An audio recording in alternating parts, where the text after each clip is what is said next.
एक पत्नी सज धज के अपने पति से पूछी, ए जी मैं कैसी लग रही हूँ? तो पति बोले, जी तो करता है तुम्हें मैं पाकिस्तान फेंकाऊं। तो पत्नी बोली, क्या कहने का मतलब है? तो पति बोले, ए जी एकदम एटम बम लग रही हो। क्या आप लोगों को पता है कि बीड़ी और सिगरेट पीना बिल्कुल बुरी बात नहीं है, क्योंकि भगवान जी ने हम लोग को हाथ का डिजाइन भी उसी प्रकार से किया है। देखिए 2 अंगुली के बीच में ठीक जगह है। समझ रहे नहीं जगह किस लिए है? बस बीड़ी को अटकाइए, सिगरेट को भी अटका लीजिए और पीते रहिए। आज बस स्टैंड पर एक खूबसूरत लड़की मुझसे आई लव यू बोल दी, तो मैंने एक लिफाफा में लिख के दिया और बोला, देखो इसमें गायत्री मंत्र लिखा हुआ है, जाओ रात को पढ़ना। और हाँ, प्यार मोहब्बत में कुछ नहीं रखा है पगली। वो घर गई और मुझे फोन की, क्योंकि मैं उसमें अपना नंबर भी लिख दिया था। और हाँ, गायत्री मंत्र नहीं लिखा था, उसमें ये लिखा था, पगली कुटवाएगी क्या, बगल में पत्नी है। तो ये है प्यार करने का तरीका शादीशुदा लोगों के लिए। एक चोर गया घर में चोरी करने के लिए, तो तिजोरी पे बड़ा अक्षर में लिखा हुआ था, इसे तोड़ने की कोई जरूरत नहीं है, ये बटन दबाओ और खुल जाएगा। वो बटन दबाया चोर और पुलिस आ गया। तो पुलिस ने पूछा, तुमको अपने सफाई में कुछ कहना है? तो चोर कहा, क्या कहना है, अब इंसानियत पर से भरोसा बिल्कुल उठ गया है। मतलब चोर को भी इंसान पर भरोसा है। अगर सही से देखा जाए तो पढ़े लिखे लोगों को आधा जिंदगी डिग्रियां हासिल करने में और आधा जिंदगी उसको फोटो कॉपी करवाने में निकल जाता है नौकरी के लिए। सर गर्मियों का समय आ गया है, अब देखिएगा लड़की थोड़ा दुपट्टा क्या सर पे रख लेगी, न्यूज वाले ये छापेंगे कि गर्मियों ने इस बार देश में रिकॉर्ड तोड़ दिया है।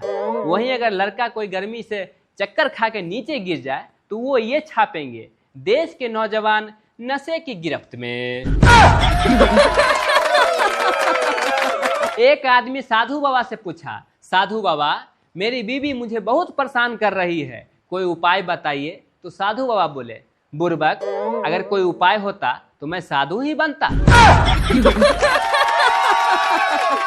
एक पति सुबह शाम ऊपर पत्थर मारता था, तो पत्नी बोली, जी ऐसा क्यों करते हैं आप? तो पति बोले, किसी ने कहा है कि जोड़ियां हमेशा ऊपर बनता है, तो मैं नीचे वाले को पत्थर क्यों मारूं? हम लोग की जिंदगी में छोटी छोटी चीजें हमेशा तकलीफ देते रहता है। हम लोग पहाड़ पे कूद के बैठ सकते हैं, लेकिन सुई पे नहीं। वैसे तो साल में आप किसी को एक ही बार हैप्पी न्यू ईयर बोल सकते हैं, लेकिन पता है आप उसे दोबारा भी बोल सकते हैं। अगर किसी व्यक्ति को कान खराब हो और डॉक्टर नया कान लगा दे तो आप हैप्पी न्यू ईयर बोल सकते हैं। आप कहाँ थे ज्ञानी बाबा? सर कभी कभी पढ़े लिखे लोग भी मूर्ख बन जाता है। आप किसी बैंक में जाइए या कोई ऑफिस में जाइए, दीवार पे इतना को लिखा हुआ पोस्टर मिलेगा कि अंगूठा लगा के यत्र तत्र न पोछे। अब आप ही बताइए, जो बेचारा अंगूठा देता हो वो कैसे पढ़ सकता है ये बोर्ड? समझ रहे हो ना? आज गुरुजी मुझसे पूछे, अच्छा एक चीज बताओ, ABCD सुनाओ। तो मैंने कहा ABCDEHI। तो उन्होंने बोला, अरे इसमें से GF कहाँ गया? तो मैंने कहा, गुरुजी वो तो मेरे किस्मत में बचपन से ही नहीं है। आज पत्नी मुझसे बोल रही थी कि पड़ोस वाली कोमल को देखो, उसके पति उसको रोज आई लव यू बोलता है, तुम क्यों नहीं बोलते? तो मैंने कहा, डार्लिंग अभी तो मैं उसे ठीक से जान भी नहीं पाया हूँ, आई लव यू कैसे बोलूं? अभी के दौर में सासू माँ का ये सब डिमांड है कि लड़की पढ़ी लिखी हो, घर के सारा काम काज आता हो और पूजा पाठ करती हो, लेकिन लड़की को पता है क्या डिमांड है? उसके पास सास ही न हो। समझ रहे हो ना? लड़कियों को दुपट्टा ओढ़ना शोले फिल्म के ठाकुर से सीखना चाहिए। दोनों हाथ कटा हुआ है, लेकिन मजाल है 1 इंच भी सरक जाए। बात तो सही है। एक पत्नी बोली पति से कि चलो ना आज कहीं से घूम के आते हैं, लेकिन हाँ ड्राइविंग मैं करूंगी। तो पति बोले, अच्छा जाएंगे कार में और आएंगे कल के अखबार में।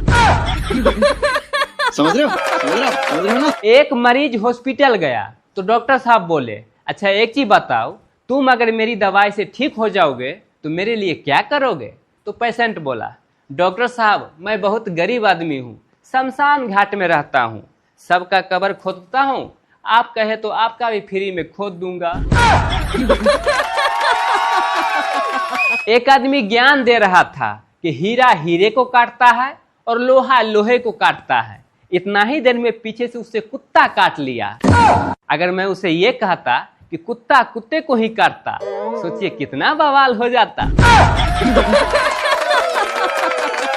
आज मैं कॉलेज गया तो मैडम मुझसे पूछी, क्या तुम पढ़ाई करते हो? तो मैंने कहा बिल्कुल। तो उन्होंने बोली, मैंने तो कभी नहीं देखा। मुझे गुस्सा चढ़ गया तो मैंने भी पूछ डाला, क्या मैडम आप नहा के आए हैं? तो उन्होंने बोली बिल्कुल। तो मैंने कहा मैं तो नहीं देखा। जरूरी नहीं है कि हर काम करते हुए कोई देखे ही, इसका मतलब ये तो नहीं है कि वो करता ही नहीं है। क्या बात है सर, क्या बात है सर। एक पति बेचारा अपने पत्नी से बोला कि एक राइटर ने लिखा है कि पति को भी बोलने का हक होना चाहिए। तो पत्नी बोली, देखे आप, वो भी सिर्फ लिख पाए, बोल नहीं पाए। एक चोर एक दुकान में 3 दिन चोरी किया तो पुलिस ने पकड़ लिया और पुलिस पूछा, अरे तुम एक ही दुकान में 3 दिन क्यों चोरी किया? तो चोर बोला, देखिए पुलिस साहब, मैं तो एक ही दिन अपने बीबी के लिए साड़ी चुराया था, बाकी 2 दिन कलर बदलने गया था। रात को पुलिस ने दरवाजे पे खड़ा होकर एक पत्नी से बोला, अजी सुनिए, गेट खोलिए, आपके पति का एक्सीडेंट हो गया है, गाड़ी ऊपर से चढ़ गया है, एकदम पापड़ बन गया है, पापड़। तो अंदर से पत्नी बोली, तो गेट खोलने का क्या जरूरत है, नीचे से ही सरका दो।